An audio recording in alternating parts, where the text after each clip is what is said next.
what is the sort of technology phenomenon we're seeing here.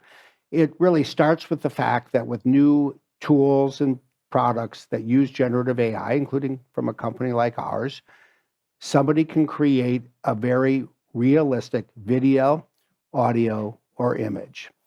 And just think about the different ways it can be used. Somebody can use it and they can make a video of themselves, and they can make clear in the video that this is AI generated. And that is one way a political candidate, even one who is in prison, can speak.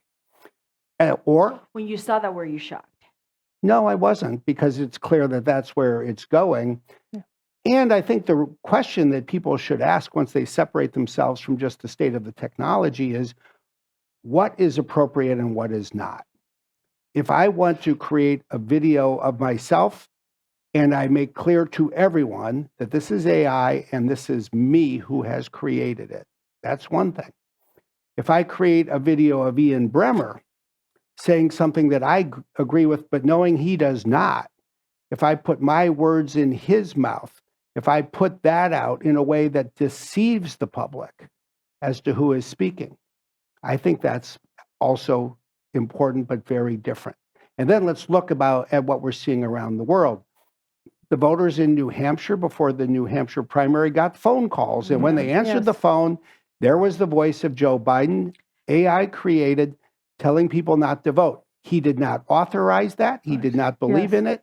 That was a deep fake designed to deceive people. Right. Similarly, there were videos created of Prime Minister Sunak that he did not authorize in the United Kingdom.